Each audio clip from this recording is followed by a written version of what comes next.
Don't act like a secretary because you'll get treated like a secretary. Just do what you do. Don't be the first to offer to take notes in a meeting because that will pigeonhole you. What are the critical competencies of a director that must be part of the skills matrix? We don't have to make the difficult decisions on day-to-day management. When people are happy and feel they've had positive feedback, they'll do a great job. The art or the craft of analysing a situation, analysing data, and then posing questions to management is so important, isn't it? Why are you $2 per tonne more expensive than, Joe down the road? It's not that. That's none of my business. My business is to make sure that... What's your view on the value of the AIC Directors course? I failed. I can't believe it. They were, what? You've never found anything in your life? That's ridiculous. The top 1 or 2 or 3 questions that you should ask a CEO, what would they be? Ooh. Debra Bakker, welcome to Hearts and Minds. Thank you, David. And welcome to my colleague, Gail Triston, who's co-hosting this episode with me. I was trying to think on the way here to the studio. I think you and I had our first conversation probably about 7 years ago. At the time, I was doing some board consulting work for IGO with Peter Bilby, the chair at the time, and the late Peter Bradford. Don't you miss him? I miss both of them. They're amazing people to work with. Yeah. So lovely, so inspiring, so genuine. Yeah, indeed. And I wasn't a close friend of either, but Peter Bradford always struck me as a person that genuinely cared for and wanted to help younger staff develop, particularly women. Yeah, right. Interestingly, yeah. And in his latter days, he bought this Tesla. Tesla was novel at the time. It was reasonably novel anyway, at least here in Perth, and he'd always been a V8 man. Yep. And he was very proud of his Tesla, given the connection with lithium, of course. Yep. So we spoke about 7 years ago. I was in Perth. We were having a Teams conversation. You were at home in Margaret River, and I could hear in the background bleating goats, and I thought grunting pigs and other creatures. It must be a bit of a refuge and a really nice place for you to live, between board meetings in the city and site visits. It's beautiful. It's hard to be grumpy and hold a grudge and do all of those horrible things if you've got a baby lamb on your lap, feeding him milk, or a little baby goat chewing at your ear. Yeah. So no, it's very grounding. It's lovely. You're a corporate banker by profession and early career, and you've become a professional NED for a number of resource companies.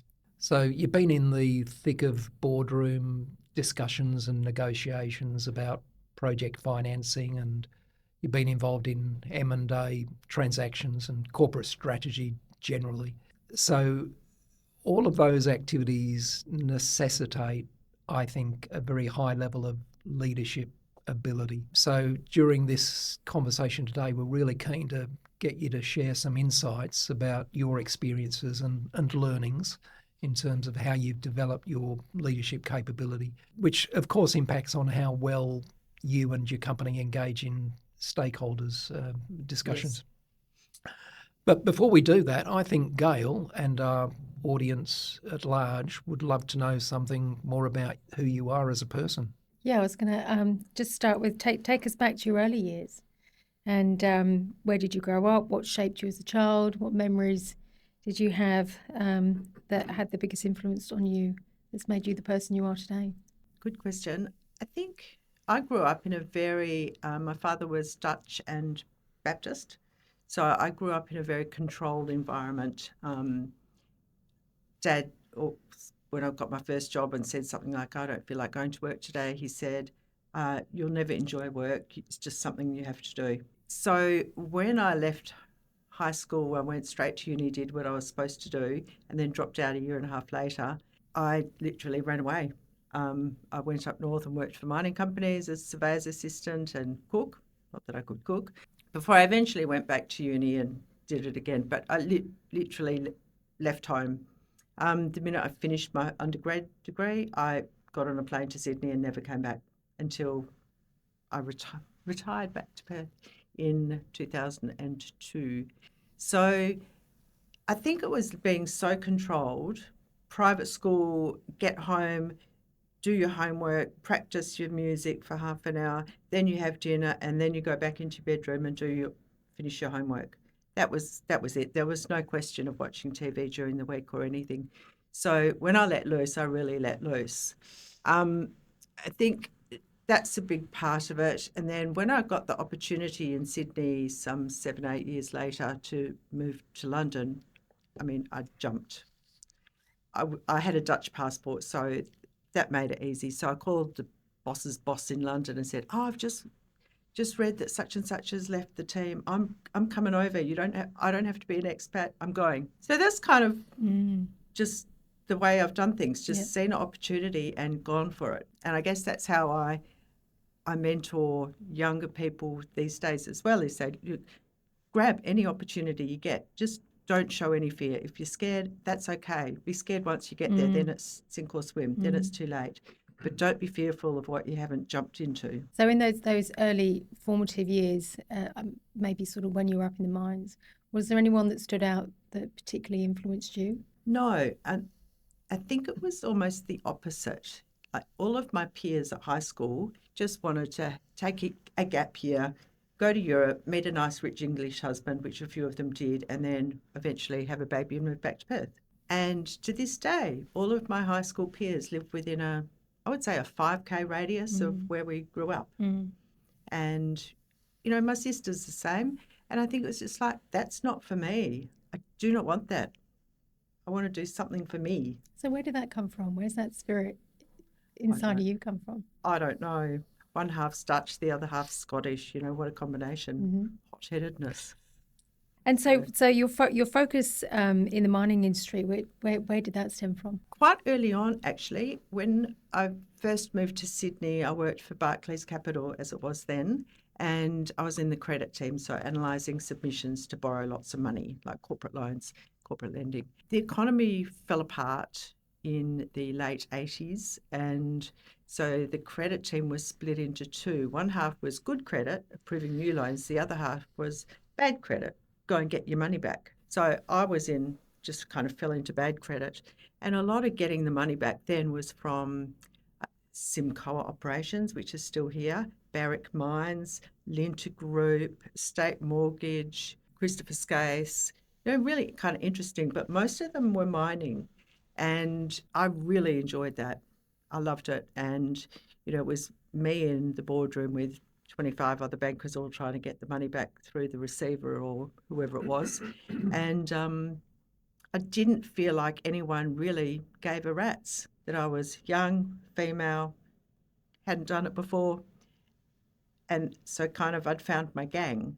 So when the economy eventually recovered and all the loans had been written off or got recovered, I decided that I'm moving to the mining team.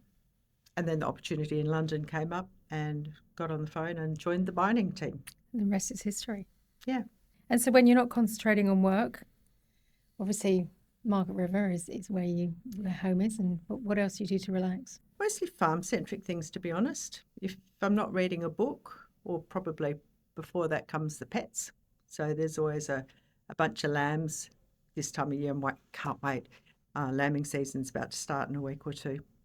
So I'll, as my husband said, if you don't see any orphans, you'll go and steal one. And I go, no, never.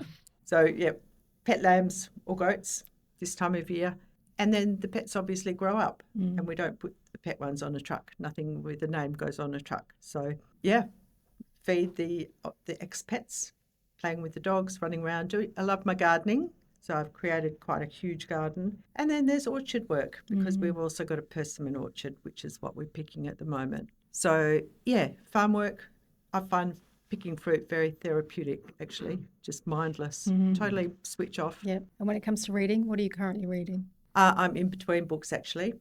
I just read a Di Morrissey, which I couldn't stand. I just had to force myself to finish it. I've never read one before. So, yeah, cop thrillers, I don't mind, bit of biff with the army, that type of thing. Okay. Do you like Jack Reacher? I do like Jack Reacher. Yeah. I'm a fan. A bit of sameness between the novels, but, Yeah. but you get to know the character, don't you? That's right. So maybe, a bit of Biffo with Jack Reacher, and then in between something a bit feminine, a bit softer. So I couldn't do two in a row. And can you share something with us that maybe not many people would know about you? Probably not, actually, because I tell everything anyway. I just spill it all out. So probably not much that nobody else knows. That's good. No, that's good. I spit it all out. Family, past, my little drug phase when I was very young, personal crises, and, I was abused by a former partner. So, yeah, a bit of a victim. And so I do quite like talking about that when it's appropriate, because if people like me can get sucked into a bad relationship and be treated poorly, how's a single mum go through life like that? So, not much that nobody else knows. It's interesting you say that. We on the program a month or so ago, we had a lady called Mia Gauss on the. She was formerly the MD of Newmont Australia. Okay. But when that company restructured, she joined First Quantum Minerals, where she is now. Anyway, she said, and one of our typical questions, Deborah, is when you think of inspiring leaders, who immediately comes to mind? And Mia said something that nobody has come close to saying, and she said, I think immediately of the single mums and single dads on site doing it tough, who've got kids at home, because they, their commitment and attitude inspire me, which, made a big impact on me, because, normally people say, oh, Nelson Mandela or Barack Obama or Jesus Christ, something like that. And there is Mia talking about the single people on site. Let's talk more about leadership. I'm of the view, as many people are, that leadership is a behaviour. It's the skills that comprise effective leadership can be learned over time, but you've got to do the reps. You've got to really be in tune with your own self-awareness and deliberately aim to improve the way you relate to people. As a professional non-executive director, I'm curious to know, do you think there is a difference between good leadership displayed at the board governance level in contrast to leadership at the executive level? And at the board level, what are the critical competencies of a director that must be part of the skills matrix for an effective board? Multifaceted question, David. I think difference between at the executive and board level is, at the board level, we have the luxury of not having to do the difficult bits. We don't have to fire anyone except the CEO. We don't have to make the difficult decisions on day-to-day management. We can look at the big picture and remove ourselves. And then our role becomes show leadership or support the executive leaders that have to do the dirty work. So I think supporting the leaders is one of the biggest jobs. My views on leadership are, don't make decisions. It's not our job. It's our job to make sure that the board as a whole makes decisions. And where I've found failings in the past is where chair people or board members get on a line, they believe it, and they stick to it. I think, great, take a hard line, but be open. So discuss, look at other people's perspectives. Before, Peter Bilby was fantastic in this respect. He had the whole room in consensus for every decision before we even knew it. And he just did that somehow miraculously. Just everybody discussed until we brought ourselves to a popular decision. So to my mind, leadership is empathy. It's really accepting people for who they are. Everybody has strengths, everybody has weaknesses, and don't damn someone for their weaknesses. play to their strengths, encourage their strengths. When people are happy and feel they've had positive feedback, they'll do a great job. And this is kind of, money's irrelevant. It's very relevant because people have lives and kids at schools and what have you, but the most important thing is someone's self-esteem. So if you can instill a sense of self-esteem, happiness, enjoyment of being at work, enjoying their colleagues, knowing, okay, I've got a tough job to do today, but I know I'll get through it because today we'll finish at 5 o'clock. I'll know I'll get through it, and then I'll feel proud of myself that I've done that dirty work that I didn't want to do. So that to me is what leadership is about. It's really about encouragement, positivity, making people feel valued and people knowing that they're good at their job. I mean, if you know you're good at your job and you're enjoying it while you do it, you're going to be fantastic. People eventually will forget what you say and what you do, but they'll rarely forget how you made them feel. So I think that encouragement is really important. And I think, and you've said it, one of the really important aspects of leadership is coaching people. Coaching in a way that empowers them rather than disempowers them. Yep. So there are ways and means, aren't there, of making somebody understand that they may have the potential to improve. We're all a work in progress, each one of us. And if we've got the humility to accept that there is scope for improvement because we have skill gaps or deficiencies, if we recognise that, it becomes much easier for a board member or a CEO of a staff member to build that trust-based relationship that takes you on a journey together. So coaching's a very important part of it. And I think I've always thought, Debra, I'd be interested in your view, that leadership is about knowing the right questions to ask, and the role of a good manager, someone who executes the strategy, the manager needs to find appropriate and good solutions to the questions that you ask. So the art or the craft of analysing a situation, analysing data, and then posing questions to management is so important, isn't it? It is really important, actually. And I guess when I did the AICD director's course, that was the big new learning for me. So my first commercial board was with IGO, and Peter, the chair, asked me to do the AICD course, and I'd been involved with them for years as the primary contact for the bank when the bank was the biggest sponsor. So I knew the people, I'd been to short courses, I'd done all of that, but it wasn't really until I did the graduate course that I thought, you know what, this is about questioning. I've heard this for years, but it really instilled it in me. And that is actually the tricky bit. What are the questions that I should be asking? Not the little inane things about, well, why are you $2 per tonne more expensive than, Joe down the road? It's not that. That's none of my business. My business is to make sure that we are making the most out of our people, that we are doing everything in our power to show governance, to do the homework, get the job done completely, not just tick boxing. So true. You mentioned you've done the graduate course at the AICD.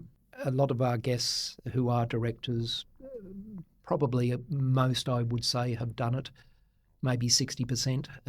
The others haven't. And a small number of them say, well, what's the point of doing it? You don't really need to go through that course to be a good director. What's your view on the value of the AIC director's course? I think everybody should do it, to be honest. I mean, almost if you're not a director or don't aspire to be a company director, it's an invaluable tool because it makes you think about things from a different perspective other than you've got a pile of paperwork in the morning, get it done, put it to the right, next morning you go in and do it again. I think it's invaluable. Absolutely. And in fact, I've said to a couple of fellow directors over the years, you need to go back to director's school. Yeah. Not taken very well, obviously, but nonetheless, I've said it. Yeah, I'd love to do it myself. I guess I'm slightly apprehensive I might fail it. I did fail. I failed the Yeah. exam at the end. Did you? And I was humiliated. I'm top of the class no matter what I do, always have been. And I went home and I told my husband, and then I was with my mum and my sister, and I'm like, I failed. I can't believe it. They were, what? You've never failed anything in your life? That's ridiculous. It was like, oh no, but I failed. Yeah. So I had to go and resit it. Cool. And then I passed. You got it and the that's second when the time. penny dropped. Well, I'm asking the wrong questions. there you go. I'm trying to solve the problem. Well, there's It's not encouragement. yeah. Yeah, there's It's not my encouragement. problem. You don't have to do the exam. I know you don't. But it gives you that extra kudos if you do, doesn't it? Because you can legitimately say you're a G of the AICD. If you don't pass the Yes. exam, you can't say that. But you get 3 shots at it. Do you? Well, that's encouragement to people like me who think they're a bit dumb and can't pass it. Let's talk about aspiring Neds. I come across a lot of people that come to me for advice and say, I've been a professional, for 30 odd years. I think I'm pretty responsible and good at governance, but I've never been, at least on an ASX board. For someone who's considering joining a company board, what should they do in terms of their due diligence in that company and the board role to make sure that it's a good fit and suitable for them? What process do you go through? I've learnt my lesson the hard way by joining a few boards, or a couple that have very mean activist shareholders, where you end up in a position with 2.5% of the register telling you who and what you can hire and fire, and that's been unpleasant. So yes, I guess once you've read the public information and you're satisfied that it's a business that you've got an interest in, that the people pass muster on paper, I think then you ask for the share register and who's behind blocks on the share register. I think that's really critical because in a lot of cases there's nominee board members, and nominees can be very different. Some are completely agnostic to who's nominated them. They're just representing an independent person on the board. But some of them have their own agendas and their own axe to grind. So I think it's critical to know who you're working alongside with as the board members. So it's important once you've done the register analysis, you might not be aware that there's 3 companies that are aligned. So you've got to ask those questions and then meet the whole board. Meet the whole board, make sure you have chemistry, get on with them. I think diversity amongst the board has become a big thing, which is good because I don't want to sit there and next to another person with the same background as me and try and, second guess each other or one-upmanship. I'd rather work with engineers or, psychologists or environmentalists, someone with a different perspective, because that's going to stretch my thinking as well, and it's going to stretch my knowledge, my general knowledge. I think ASX boards have come a long way in terms of diversity, particularly gender diversity. Yes. At the executive level, though, there is still a very large discrepancy, isn't there, between C-suite executives who are male and those who are female? There is. I'm finding that that's improving. The 2 ASX boards that I'm currently sitting on, IGO and Yancoal, we both have a really good balance of females on the executive. So not the top 2 positions maybe, but, very well represented, pushing close to 50%.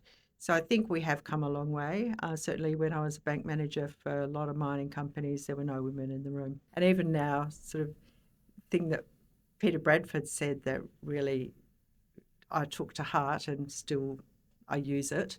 When I get a presentation, a pitch book from a bunch of investment bankers or a law firm, and there's 8 white men, photos on the front, the leadership team. This is who you'll be working through.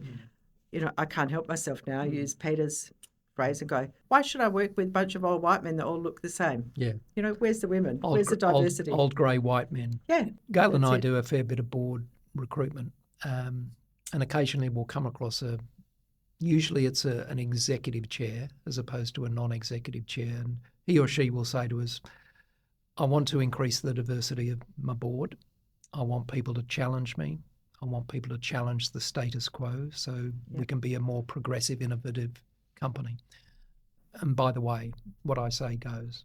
There's a bit of that attitude out there, I find, with chair people. They sing the song but don't necessarily genuinely want to be challenged. In your experience, do you come across, I'm not looking for names, of course, but do you come across much of that in the board world? Chairs are really either good at it or not.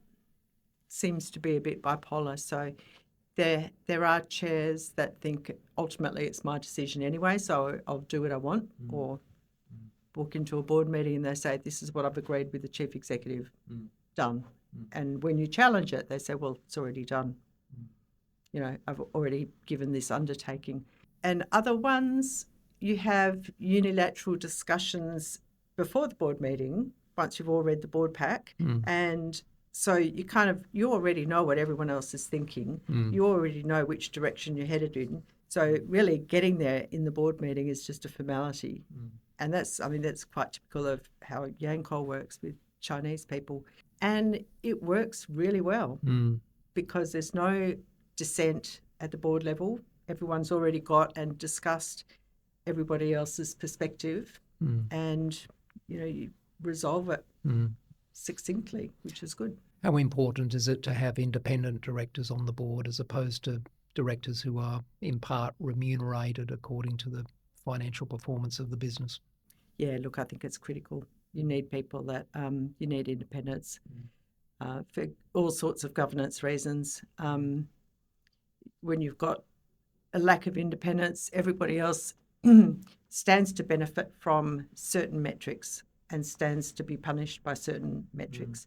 So without independence there, and hopefully a majority of independence, you can't make difficult decisions. In your experience, Debra, how would you summarise the key risks and rewards of being a board director? One of the rewards is that you get to work from home because it's a lot of reading. Yeah. So living 3 hours from Perth, I really enjoy that.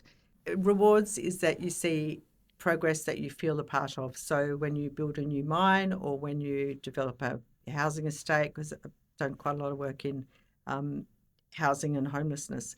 So, you see the impact it makes on people. You see the impact on communities. And with mining, you aim to do it better than everybody else. And I think that's quite genuine in the mining sector. Everybody really, really, really wants to have a less disturbed footprint. Dig the stuff out of the ground, put it on a ship, and do that with the least aggravation to the environment, but benefiting the most amount of people, and that's the communities where we operate, the employment opportunities, the opportunities to use new technology in shipping and logistics chains. I think that's big rewards. The risks are personal liability. That's the big one that screams out. But that's the one that also keeps us honest. Keeps us doing the right thing, even if you have a momentary lapse in moral compass. You just got to think, who's at the other side of this chain? Who am I going to hurt emotionally, physically, environmentally? I think genuinely people want to do the right thing, but the risk of not doing the right thing is a good stick to have. Yeah. But that's the big risk. That's a good point. One of the biggest responsibilities and most important activities of any board is succession planning for the next CEO. When you've been in a position where you're interviewing candidates for a CEO position, what are the key questions that, if you think of the top 1 or 2 or 3 questions that you should ask a CEO, what would they be? Ooh, I hate interviewing people. I don't know how you do your job, David, but Gail does it all. Culturally, how do you bring people together? I think that's got to be it for me. It's about how you work alongside your leadership team. How do you engender a sense of cohesion and self-motivation amongst a team? Because without that, a leader's just one person. So I think it's really getting insight into how they work alongside people, what they see as success factors, because if you work as a team, what drops out the bottom is success. I think that's my main one, and really it's just then a chemistry fit with, if you've been on the board for a long time or even a shortish time, the chemistry of the board, the style of the board. So I think, again, it's important to have someone that challenges that board without belligerence, and someone that fits with the chemistry, complementary skills, complementary attitude, so that it doesn't have to be the same. In fact, same is bad, but it just works really well alongside like another diverse board member.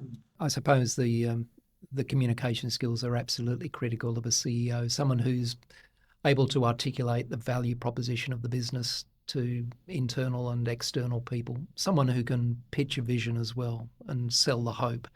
I think optimism is really important for any CEO. When you sit on your boards and talk about the health of the workplace culture, are there any particular business metrics that you think of that provide you with evidence of the state of a workplace culture? Site visits. I think that's a critical part, is really going to site, going where the people are. For example, when I was at one of the banks I worked for, there was an instruction, the board's coming around today, you might see a few board members floating around, don't talk to them, only answer their specific questions, don't volunteer. So I think, that's really bad, but that was a long time ago as well. To me, the big value is doing a site visit, sitting down at lunch, walking into the mess, sitting next to three guys in high-vis that you've never met before, you don't know what they do, and talking to them. And it's quite funny. They usually start off as really scared. They're like, what's she doing here? Why me? And you've just got to break that down till you get a sense of what's really going on. Yeah. And if walking out somewhere and someone says, well, we're not supposed to talk about that, but to me, that's where you find out what's really going on, or what's the biggest thing that keeps you awake at night to someone with a logistics problem. And they might say, well, nothing keeps me awake except for that department over there won't sign off because they haven't got budget and it's not on their KPIs.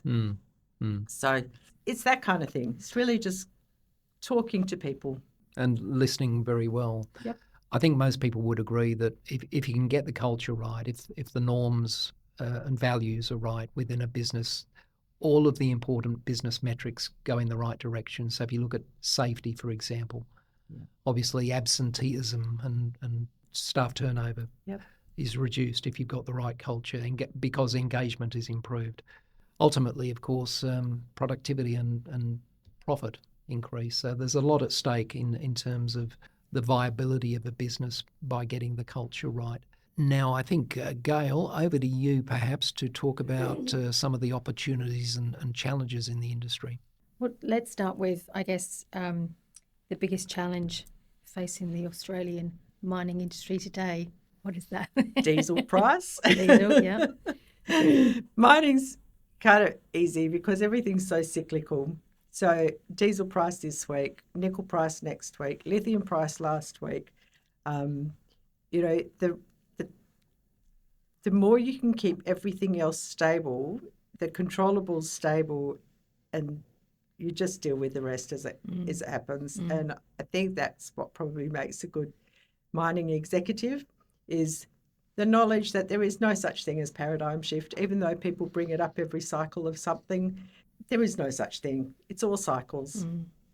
Learn how to move with the cycle, learn how to react to it, learn how to respond and insulate against it. One of the things that we talked to Darren Strelo last week, just around the fewer graduates coming into the industry, and I did some research, and there are something, the figures I think is between 40 and 60% fewer graduates in 2025 than there was in 2015 in the mining sector.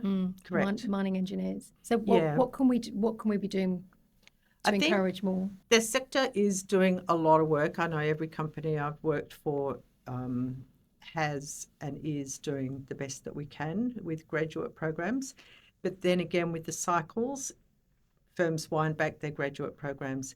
WA School of Mines was shut outside of Kalgoorlie for a good number of years, until a few years ago, and then Curtin re-established the course based in Curtin, Perth. So things like that, structurally the courses disappeared because they got less popular. I think people are now kids are starting to get exposure, but it's a really long-term problem that we just need to tackle from the bottom up. Things like that have been really successful is IGO have had a group of school kids go and spend a week on the camp in Nova. That was a while ago, and one of the old other mines as well when we had them. So that's done really well because the kids love it. They get their first taste at being away from home, being with peers, getting to where hive-vis, feeling like an adult. It's really only that kind of stuff, and getting people like me out there to say, look, girls and boys, actually, I've travelled the world, and when you're doing it for work, they pay business class and put you in nice hotels. I've been to zillions of places. I went on a holiday to Nicaragua once. Who's done that? Dominican Republic. Who does that? But I did it on the way to or from a work trip. Why not? And it makes the fare cheaper if you've got a couple of stopovers. So there's these perks, and you get to meet different people. It's an amazing way to spend your career, in my view. I feel really lucky that I stumbled across it, fell into it, loved it, and stuck with it. So there, I hope this is not a too controversial question, but there's increasing global debate around diversity. Do you think that the changing attitudes in the USA are likely to influence the workplace practices and in Australia?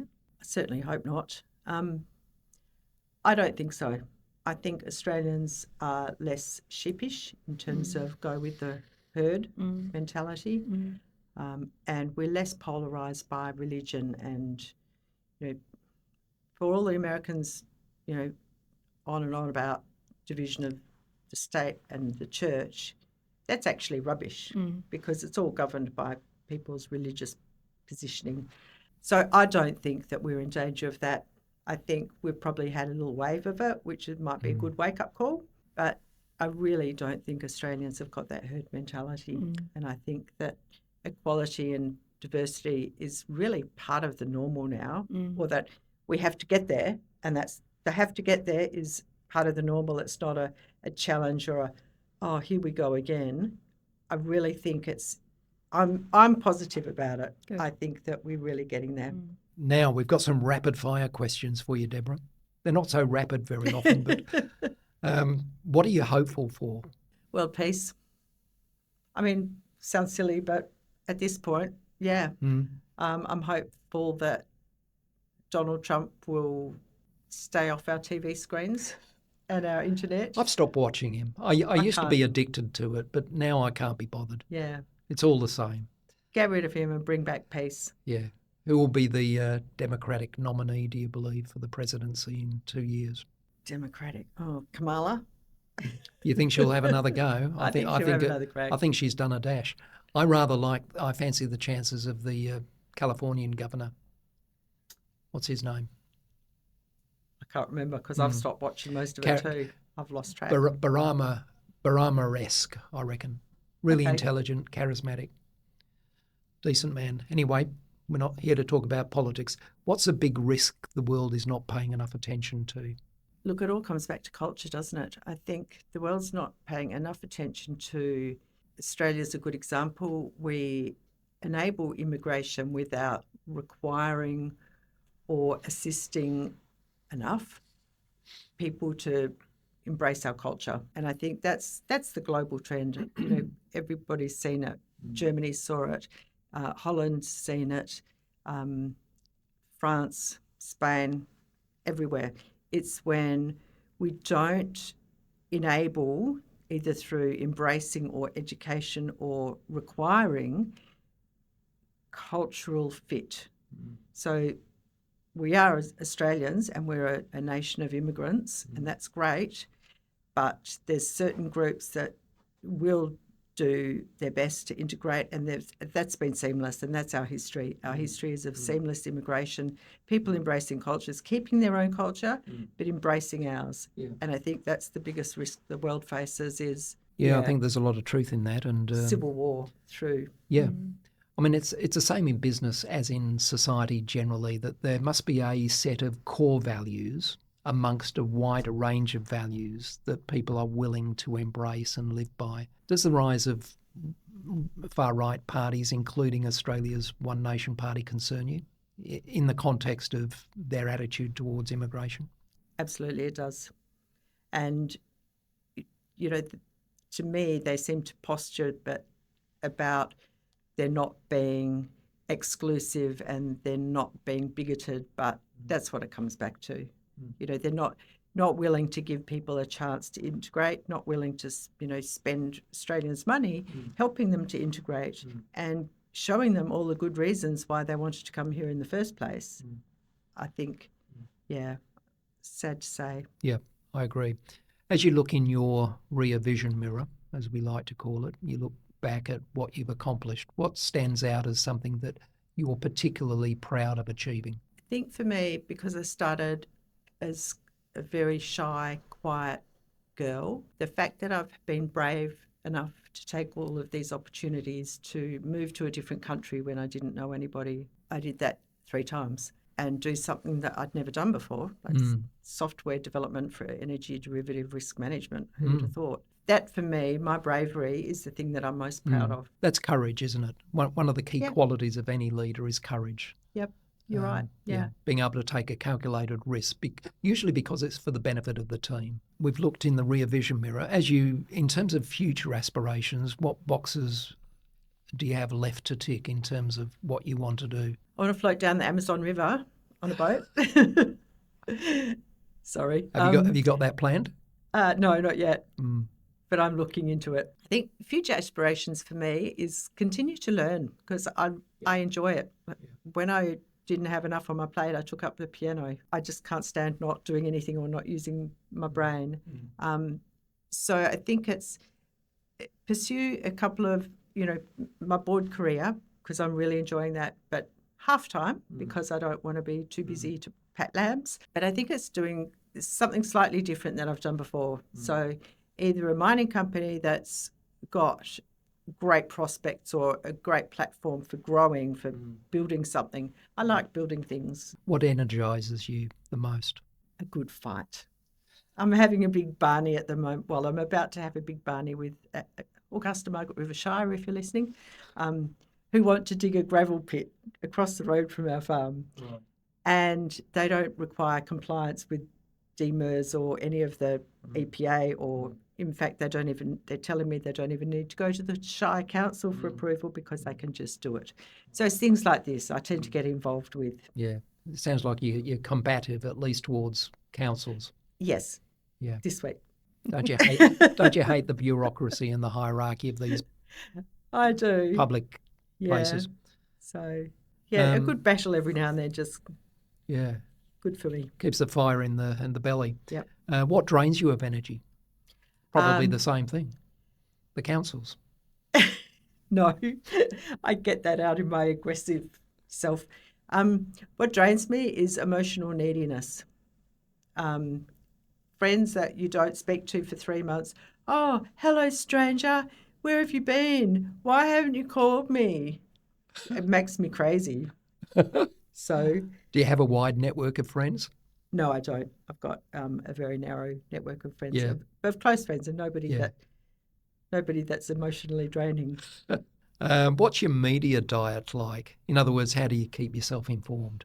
I read The Australian every day. I read The West just to keep up with the gossip on a Saturday, and I tend to watch all the current affair programs. I'm a sucker for Channel 2 current affairs, Planet America. Oh, isn't that good? It's hysterical. Yeah, it is. Yeah. Do you listen to podcasts?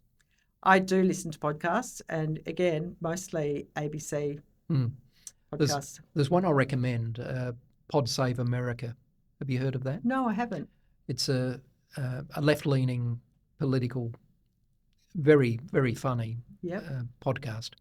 I think you'll enjoy it. They bash Trump every episode. Beautiful. I love it but already. they're very clever, well-researched people as well. Because I drive 3 hours to and from every week or two. So I love a podcast. Yeah. So yeah. I'd recommend that and Hearts and Minds. That's a great one too. I've enjoyed Hearts and Minds in the past, David. What's your favourite episode so far? Sam Retallick. Yeah. Oh, isn't she great? Yeah, she's awesome. Yeah, It was she's a such a star. pleasure working alongside Sam. Yeah.